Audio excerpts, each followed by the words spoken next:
Back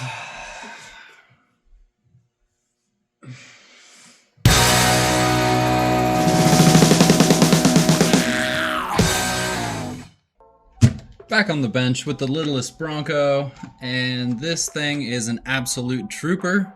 I love it so far. Everything that I've done to this truck has been absolutely awesome.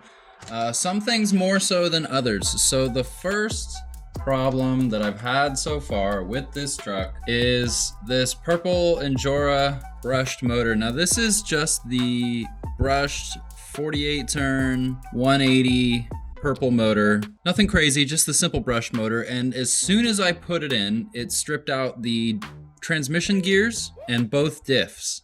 I think I got twisted up on a rock or something and basically locked up the front end, and yeah. So as soon as I put this Injora purple brushed motor in, it blew out the transmission and front and rear diffs. So to replace those, just got some simple Traxxas parts. I am going to be upgrading the motor and transmission. This is what they had at my local shop, so I went ahead and just picked up a replacement set of the plastic crawler gears as well as a set of metal diff gears. Now this will be a good upgrade for the diffs, and then we'll just have to hope that the transmission gears hold up in the meantime until we upgrade the transmission entirely. So for now, let's go ahead, pull the motor out and the trans. We'll pull these diffs apart, clean everything off.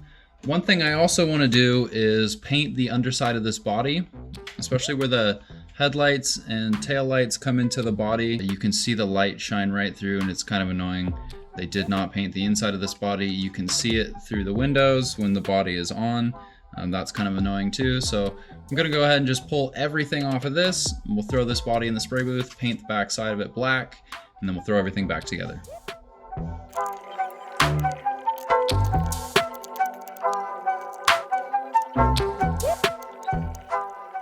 So you can see here the problem I've been having with the transmission gears. All the teeth seem to be intact. Nothing looks like it's stripped out or super damaged, but they are rounded just enough so that the gears can slip. And that causes either both front and rear wheels not to spin, or if this stays engaged, either one or both of the diffs will spin freely. And that could be a result of additional play from the bearing, additional play from the bushing rather. So a bearing kit may resolve that, but I'm not sure. For now, I think I'm just going to replace the gears and we'll see how it goes.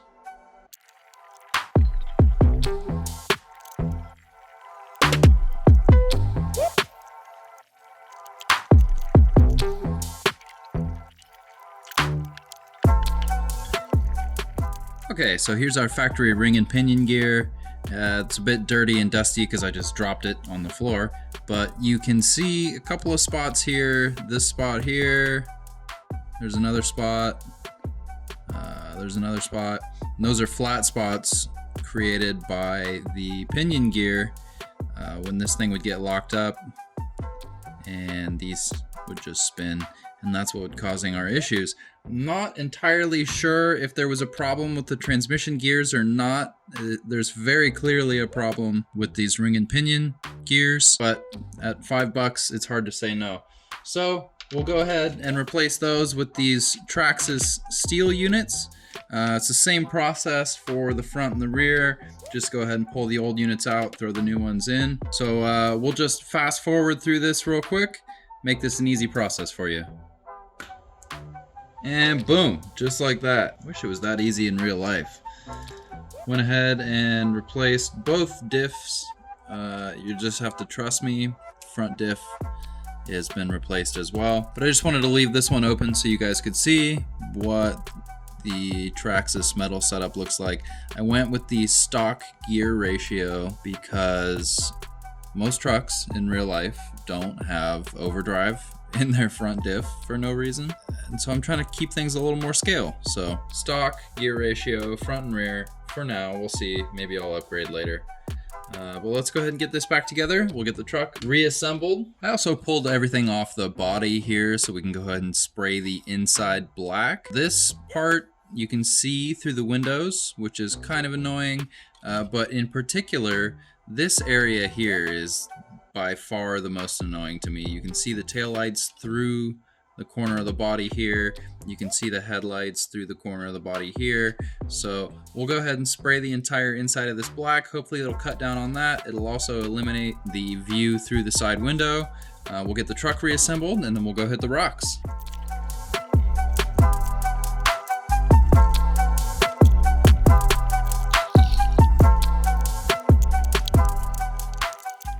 All right, that's our chassis back together. Pretty straightforward, just replacing things that were already there. So let's go ahead and get the body painted, and then we'll throw this thing back together, and then let's go wheeling.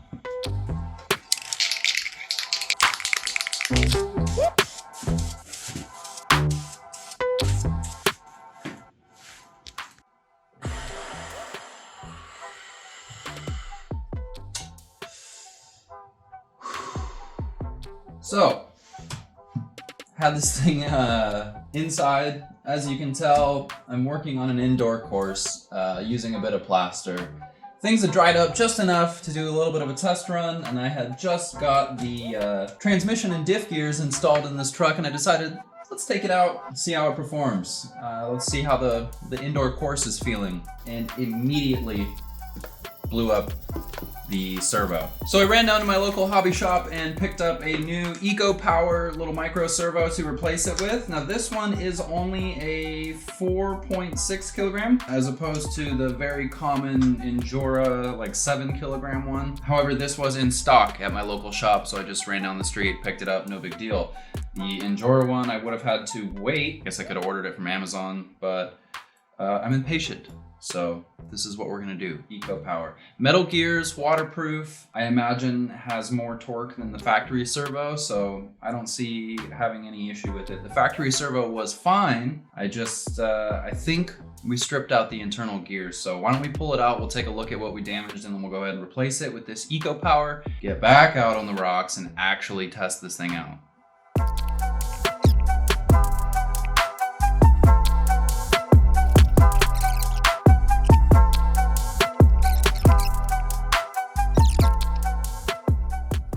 Yep, you can see right there, nice little flat spot. Teeth are all completely destroyed. That's unfortunate. You know, it seems to work other than that. Chunks of plastic in here. That sucks. Now this did run me a little bit more than the Endura 7 kilogram would have from my local hobby shop, which is a little bit frustrating given that this is only a 4.6 kilogram. However, waterproof, all metal gears. I am familiar with the manufacturer, and I imagine if I have any issues with this one, it'll be much easier to get it replaced than the Endura would. I don't want to have to ship something all the way back overseas and have to wait for it to get there and then get a refund and all that sort of thing. So picked up the EcoPower from the local shop. We're gonna throw this one in and we're gonna see how it performs.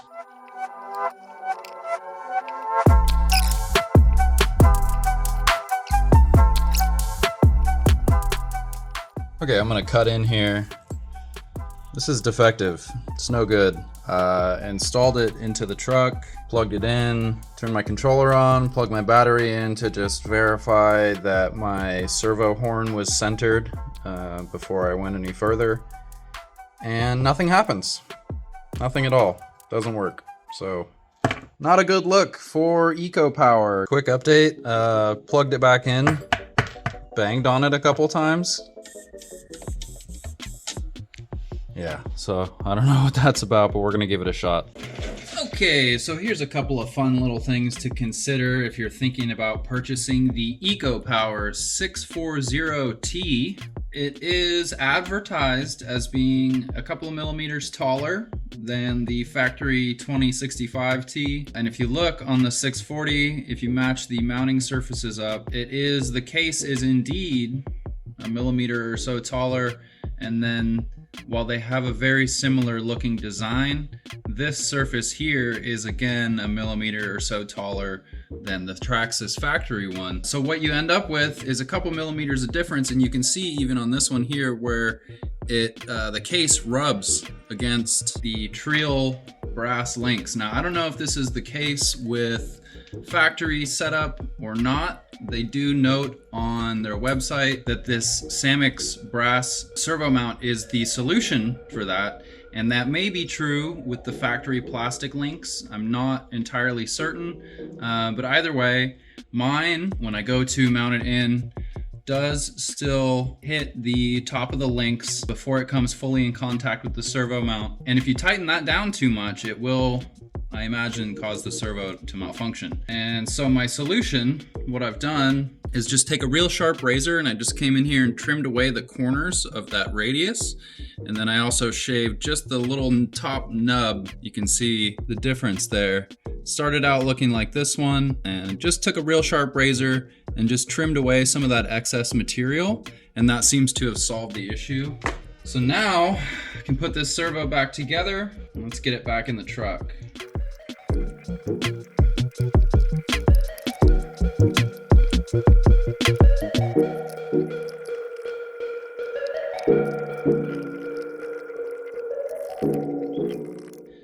Nah, guys, this thing is junk. This thing is junk. So we're installed the Endura servo horn. Seems like it might be rubbing ever so slightly on the axle housing, but regardless, we do have steering. Now you'll notice this is a little loose in here, and that's on purpose because this doesn't seem to line up properly anymore. And here's the big problem. So we've got steering, right? We've got, you know, it's okay. It's not great, but it works. Look, it won't even turn the wheels.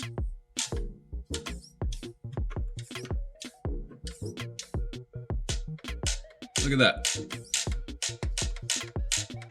That's garbage. That's garbage.